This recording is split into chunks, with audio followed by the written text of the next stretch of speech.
The one thing that I so appreciated about so many things I appreciated about Glen, but the one thing that he taught Wheelock that nobody else was able to teach him was how to use a digital camera.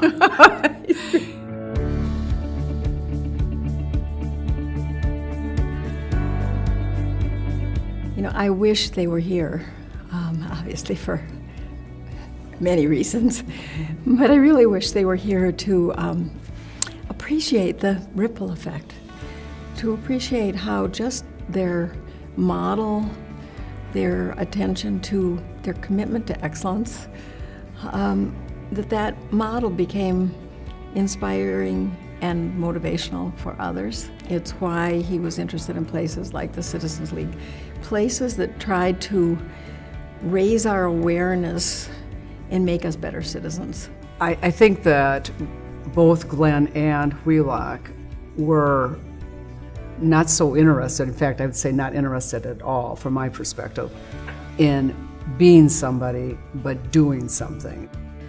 What stood out for me most in getting to know both Glen and Wheelock was their ability to envision a future that those around them or in previous generations couldn't envision.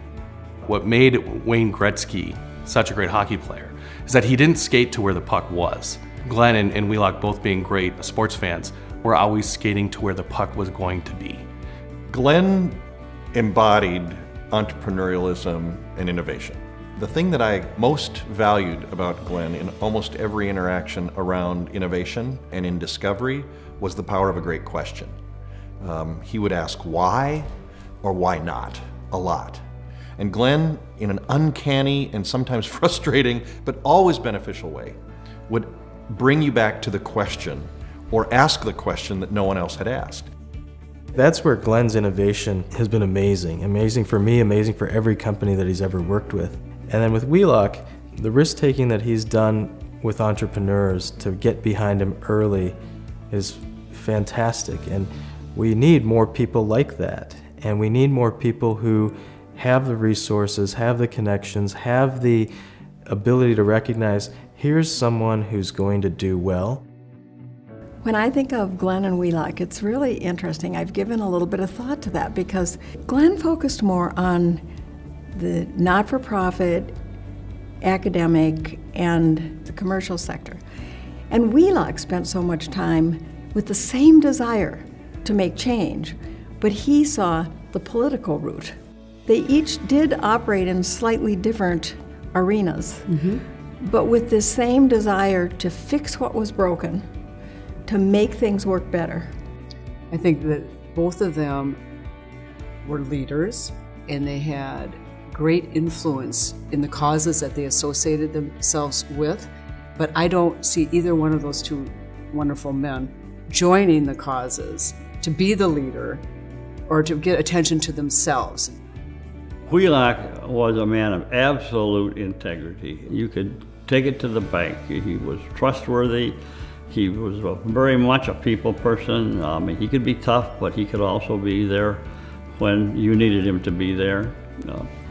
Particularly how he impacted our company through chemical addiction, alcoholism, with the Vern Johnson Institute and the United Way and bringing the twins here. And when he set out to do something, it usually got done. He said, I'm going to give you 1 month, and I want you to come back and tell me 2 nonprofits that you will volunteer for. So it was the start of my business career. It was the start of my volunteer career. So as a mentor, he's something special to me. They would see something that interested them, that they thought needed to be changed to make it better, and they wanted to be a part of that, and then they would jump in and they would work very hard. I'm thinking of the Constitutional Amendment in 2012. I mean, that was a full bore, let's do it. He wanted to celebrate the successes, but he didn't dwell on that. He looked for the next project or cause that he could affiliate with. It was wonderful. Glen and Wheelock made such a big impact throughout their life, early on in their young careers. But then when they both retired from their full-time jobs, they stayed involved for decades in the community, and they found a way to bridge the divide among traditional party lines, traditional neighborhoods, communities. You had this appreciation of exactly what you said earlier, that sense of, okay, this adds value to community. Wheelock investing in the Vikings. I think they both, by their life example, showed all of us that the fabric of a community is many, many strong threads. It's medicine, it's business, it's government, it's the nonprofit world, it's sports, It's law. it's law, and it's art. It's all of it. Right. And Wheelock felt his life was so enriched, not just by the causes, but really what it's all about, which is the people. The people, without question. I came to see Glen as this incredibly quiet and humble servant behind the scenes. I mean, he was such an easy person to work with, and he was always, always, always focused on helping us get to the next solution. Glen's influence was not just corporate. He influenced and he affected me first as a human being. He became a mentor by coaching, by correcting, by cheerleading. Wheelock was somebody who was ready to stand up and give a voice to the people who maybe didn't have a voice. Wheelock was the quintessential community leader. I just think so many sectors of the community would look to Wheelock, and he knew that. And when he needed to step up, and he could do that. When he wanted to be supportive, he could do that. And what I think Wheelock had was no fear of failure. In fact, he respected failure.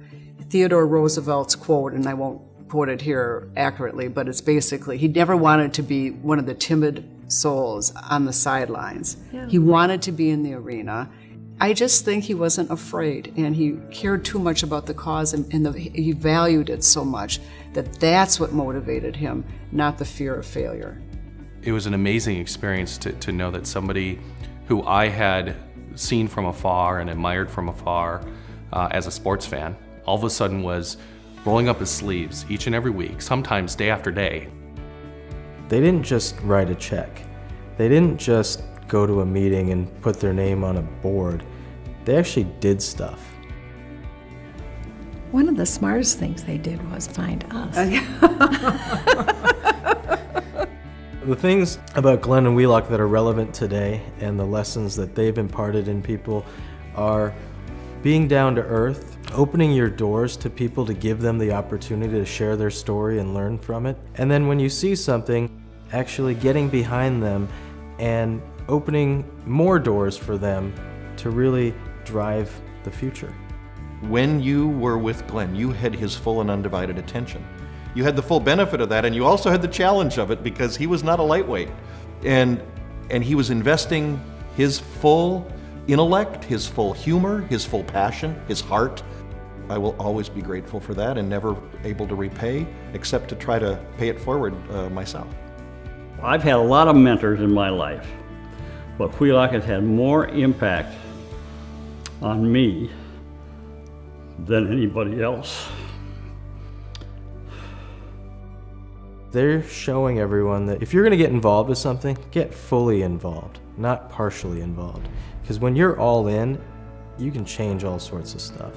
The legacy in terms of leadership that I think Glen and Wheelock leave us with is an opportunity to build the next bridges and to push ourselves to innovate as a community. We need to continue to find the next Wheelock Whitney, the next Glen Nelson, the next generation of leadership that actually wants to bring our communities together.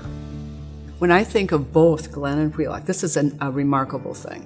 They did so much throughout their entire lives, right to the end. So I think of young people, and I know the Citizen League, for example, appeals to a lot of people, and we want them to appeal to the younger generations.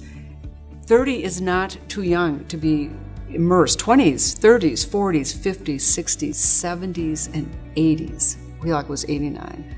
Glen 79. Right to the end, they were involved. So it isn't something, been there, done that.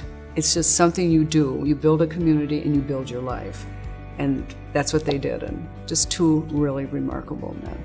We're lucky, Marilyn. Very lucky. My candle burns at both ends. It will not last the night. But oh, my friends, and ah, my foes, it gives a glorious light. Beautiful.